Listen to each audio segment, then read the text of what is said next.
Hey, Kay Crystal Griffith here. Are you ready for your daily edition of Emotions, Wisdom, and Your Body? This transcription today is highly entertaining. It heard all of that as cake and bakery. Gotta love technology, right, guys?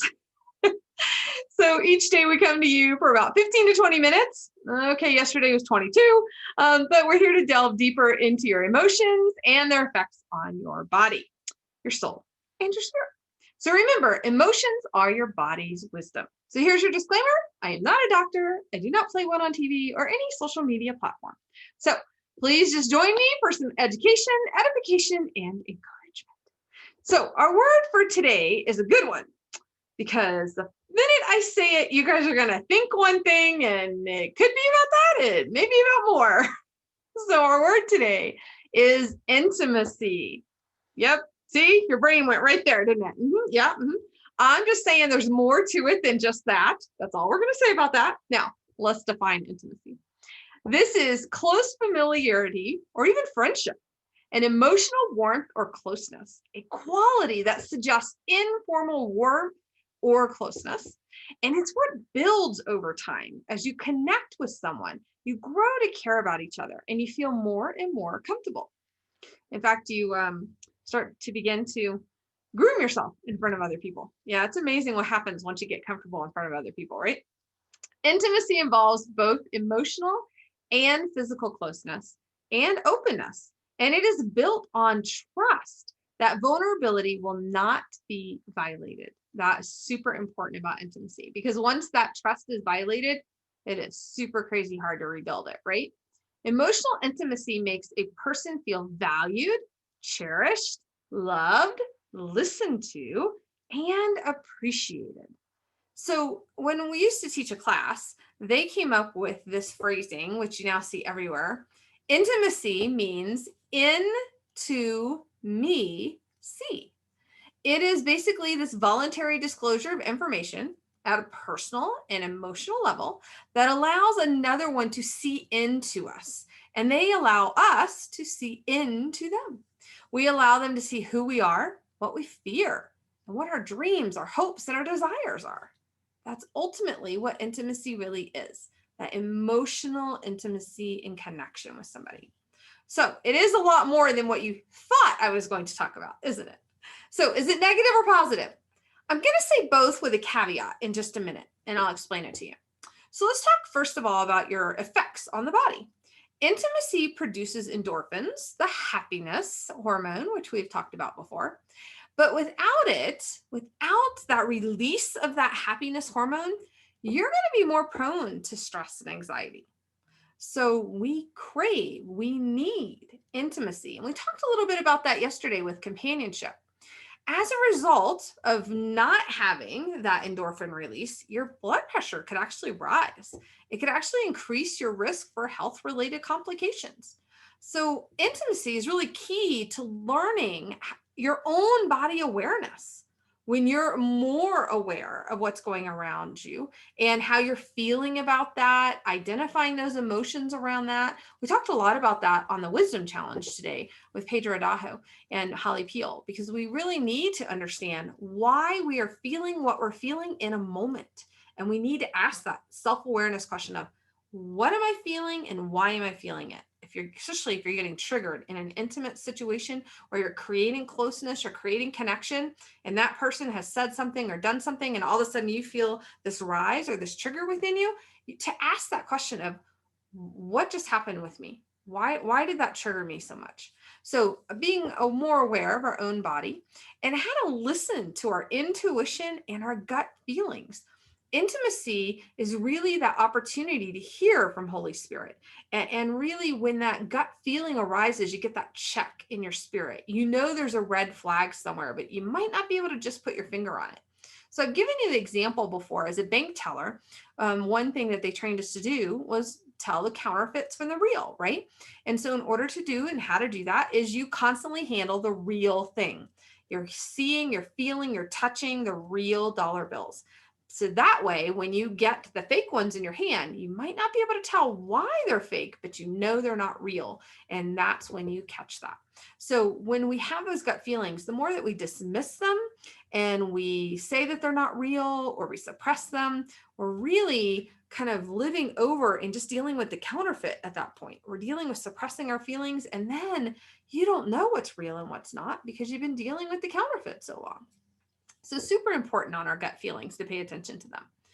And as physical intimacy goes, let's just be real, okay? There is a part of intimacy. A romantic caress will actually increase your neural activity. So romantic caresses could be good things. Not for our teenagers necessarily, but for, adults who have boundaries, could be a good thing, right? Physical massage and even frequent hugs can actually be associated with higher oxytocin concentrations, especially between romantic partners. So I have a good friend from high school, and she used to tell us all the time, we all needed 8 hugs a day. So this is my shout out to her, because I have always remembered that we need those hugs. And I love it when my kiddo goes, Mom, I need a hug. And I'm like, Carrie, let's do it. And so it's a rare day that I tell her to hold on or wait or not give her one, because I know that she needs that. She's aware enough to know that she needs to ask for it, and she's happy to give it. And I'm happy to give her one. So we want to release the hugging hormone. We want that to happen, right? So that physical touch between even that parent and child can release that higher oxytocin and dopamine concentrations. So the more the oxytocin and the dopamine are released between the same 2 bonding pairs, so that's romantic partners, husband, wife, or in a relationship, or mother-daughter kind of situation, the more that happens between them, then there's a more long-term expectation of the relationship. This is why it's so important that when we run into these kiddos who have not been hugged, not been really shown that love, hugging, affection, there's a deficit in their brain. And so then when that starts, when you go to hug them, they don't know how to interact with that, because now there's this release of a chemical in their brain that they're not used to.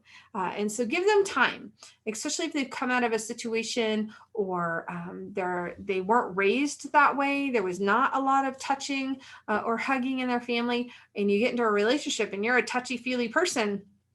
Give them some grace because they have to allow their brain to kind of process that, literally process that. So can you have too much of intimacy? So let's talk about that from that positive and negative perspective. I want to really talk about it from a negative perspective in barriers, common barriers that prevent deeper connections of intimacy. Part of what I just started talking about.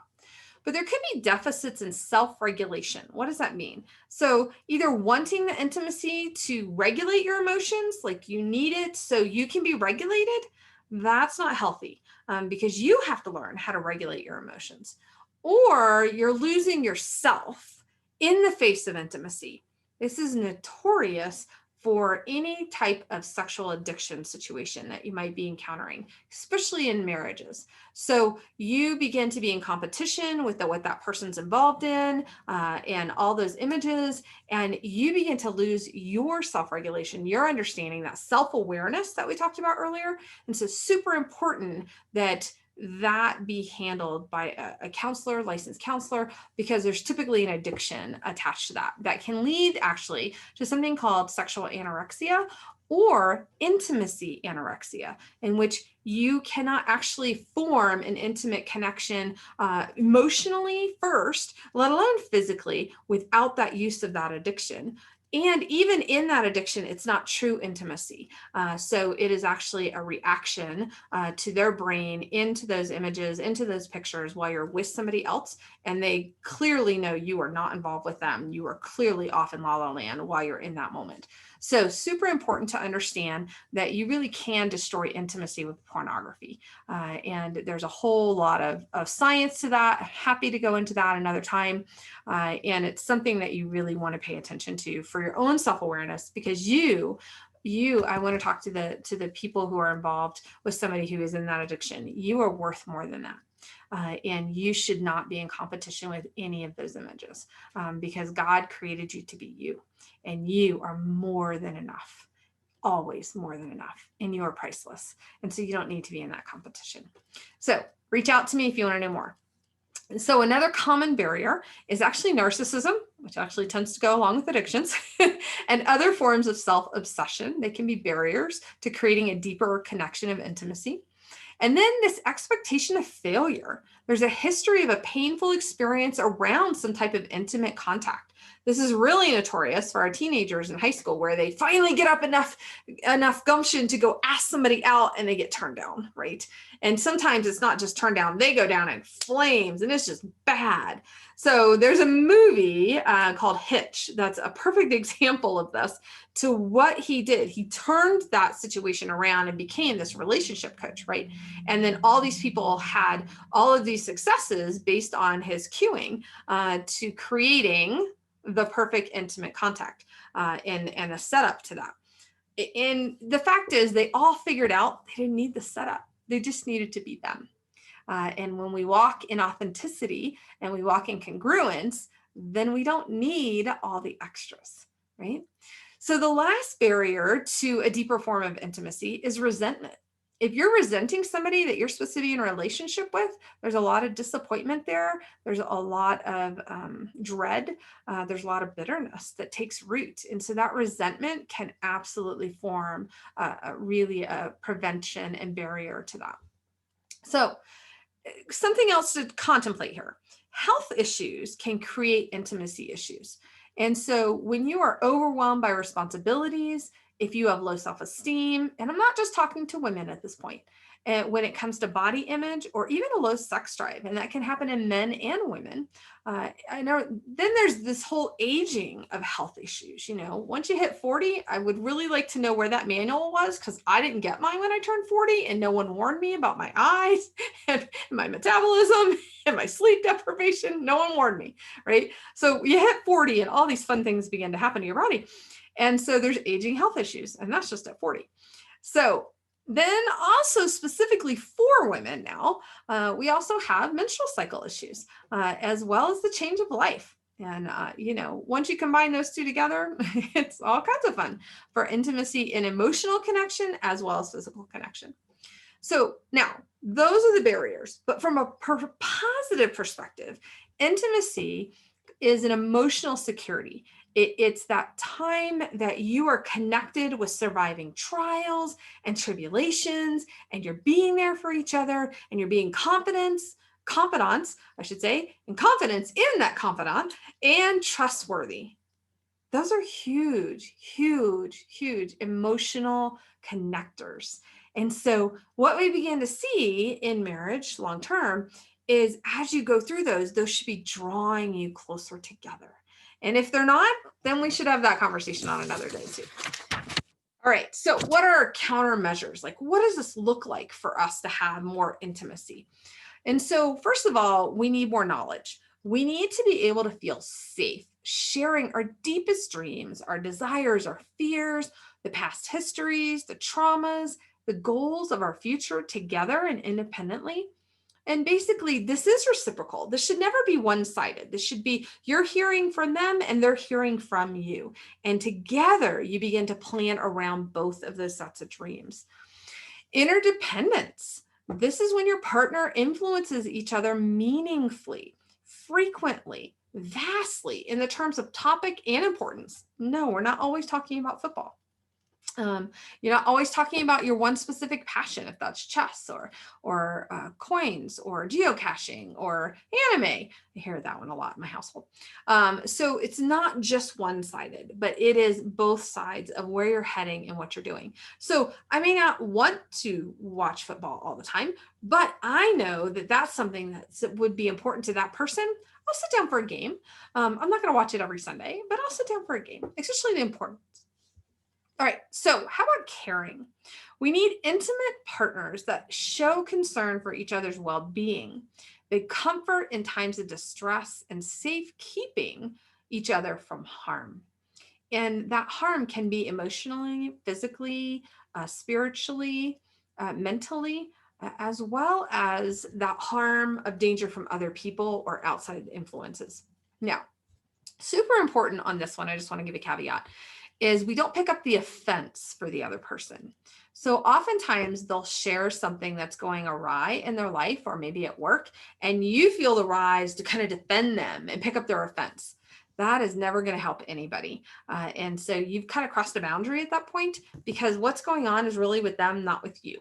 So make sure you're holding your line for that particular boundary. You can support them. You can talk about ideas of how they could best enter into the situation and produce a positive result, but definitely not picking up the offense for them. So the other one is trust. We've talked about that a little bit. Trust is the confidence that we place in another human being to act in a way of honor and fairness. And I'm going to admit, life is not always fair, especially with each other. And it's never 50-50, guys. Like, whoever came up with that phrase was on crack. I say that a lot, by the way. And fairness is, there are going to be days that I am doing 110% because they're down for the count. Or there are going to be days that they're doing 110% because I'm down for the count. Or there are going to be days that I'm 75 and they're 25. Or there are going to be days that I'm 100% taking care of kiddo and house, and they're 100% taking care of work. And then we flip, and so the big thing is finding that balance of what works for you in your marriage, in your relationships. And so that also, it matters to parenting. It also matters to being in relationship with your parents as adult to adult, as well as your siblings, adult to adult. So we definitely want to play with kind of all of those arenas that we have to build trust in to create intimacy in all of those areas. So responsiveness is another. Healthy, intimate relationships involve partners who are mutually responsive to each other's needs and seeing that each other needs something there. So when I had my cancer, I got to tell you, the only thing I really wanted was just somebody to hold me. It was a huge event in my life. I literally had no hair on my head. I remember crying about that for nights on end, going, I just couldn't get over the fact I had no hair. And I was never a hair person. I have very thick hair. It's very unruly and does its own thing. And I have about 85 cowlicks, and they're even worse now that it's grown back in. But that was a huge, huge thing for me. And, in that moment that I really needed someone to be responsive, I didn't have that. So I can tell you that is extremely difficult to walk through situations where you do need that responsiveness and you don't have that opportunity to have it. So just things to think about when you see even your friend going through a really tough time. And I know with COVID and everything else, a lot of things have shifted, but if there's an opportunity to be available and be responsive, even for a friend who's walking through a really tough time, I would encourage that. So mutuality is the other one. So each partner recognizes a close connection and changes his or her view from me to we. And once you begin to say the we thing, that's a whole nother level to the relationship, right? And then finally, there's commitment, mutual volition for wanting the relationship to continue indefinitely. And you do need to enter a relationship with that understanding of, are we here for a short duration, or are we here on purpose to feel this out, to date each other, to see if this is going in the direction for marriage, especially when you're in that dating relationship. And then you're going to have people who go, oh, well, let's just date to date. That's not me. I have other things to do with my life. So, I would just encourage you to realize that you are worth more than a one night stand. And you will always be more worth than just flinging in and out of relationships. So really contemplate why that's happening in your life. And you may be the party person. And that's a whole nother ball of wax for you to kind of ask the question of, what is that purpose for you? What is that serving for you? Because there's a benefit to that for you. And so that's kind of what we talk about when we deal with inner healing, is what is that serving for you? What is that benefit? So I would encourage you to ask those questions. So how do we create more intimacy? Well, first of all, create more bonding rituals. This could be date nights, family dinners, game nights, talking on the phone at certain times, emailing when one of you might be traveling. leaving notes. And I heard that on somebody the other day. They're like, oh yeah, every time I go out of town and travel, my wife leaves notes. The best one was in my shoe one time. I couldn't figure out what it was all day. And then I pulled my sock out and the note came out. I just love that one. I thought it was great. I used to write little notes in a calendar for somebody. And so, that was just a reminder to say, hey, I was thinking of you. So practice kindness, politeness. It's amazing what a thank you will do for people. And then resolve arguments rather than letting things fester. Now, sometimes, honestly, we might need to go to bed. We just might need to just stop talking and go to bed and wake up fresh and have a conversation then. And, everybody is going to be different in that arena. And some people are going to be like, nope, we're going to fight it through. We're not going to go to bed angry.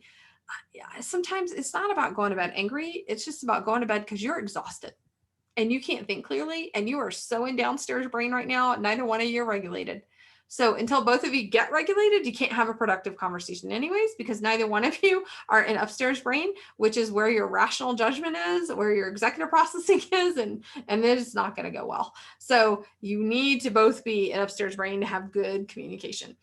So once one of you goes to downstairs, the best thing you can do is say, you know what? I want to continue this conversation, but now is not that time because I don't think we're both in upstairs brain. And so let's just take a little break. That could be 5 minutes. It could be 10 minutes. It could be a night's sleep. All right. So the other one, appreciate each other's eccentricities and differences. We all have quirks. I have lots of quirks. So we just need to appreciate those about each other. Now, some of those quirks can really get on other people's nerves. Like if you really cannot just figure out how to get the pants into the hamper, which is right beside where you tend to drop the pants, we really should talk about what that passive aggressiveness is because that's not helping anybody, right? So if you would not do that on your own, then you shouldn't do that if you're in a relationship with somebody either. So take care of the dishes, take care of your own stuff, make your side of the bed. If we're going to do that, if we're living on our own, those things should not change just because somebody else is living with us, right? So we also develop different sets of friends. This is so important. You do need separate friends. You do need friends that are together as well, but generally female for her, male for him, and encourage those friendships. Those should be accountability friendships. They should be mentoring friendships, and they should be friendships that really begin to encourage you to seek your best self as well. But also are friendships that are going to call you on your crap because we all have it. We all walk through it when we think we are more than where we are. And so those are the best friends that go, what are you doing? Stop doing that. And we're willing to listen to them because they've been in our life so long and they've spoken truth for so long. We also need to allow each other different marital domains. Now, what do we mean by that? That means if you like painting and they like rugby, then that's okay. And so those are just kind of different marital domains, right? Each partner needs their own personal place, a time, an activity, and that empowers them and brings meaning to their life. And so we want to make sure that we've got interest outside of just being together all the time. We also want to maintain social connections with people of different ages. So we've talked a little bit earlier on one of these emotions about mentorship, where we should have somebody older, somebody our same age, and somebody younger. And so make sure you've got all three and they're mentoring you in and you're mentoring the same ages out. So wisdom verses, what are they? These were a little more difficult to find. So Genesis 2:18, then the Lord said, it is not good for man to be alone. I will make him a helper suitable for him. And this isn't really that whole like husband-wife kind of concept. It's about connection. God knew it was not good to be alone. He knew we needed to be in connection. He wanted to be in connection. Let's think about that. That's why he designed us, so we could be connected to him, right? So ultimately, the whole reason that we're here is to be in connection. 1 Thessalonians 5:11. Therefore, encourage one another and build each other up, just as in fact you are doing. So if we're encouraging each other and we're in connection and we're finding these opportunities to have connection, that's what we're doing with intimacy. And then Ephesians 4:2-3. Be completely humble and gentle. Be patient, bearing with one another in love.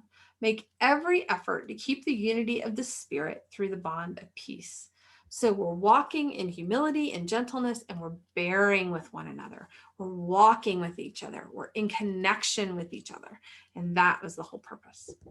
So remember, take your wisdom, have your understanding, make sure you're applying it, and remember your 3 questions. How has this emotion of intimacy been showing up in your life?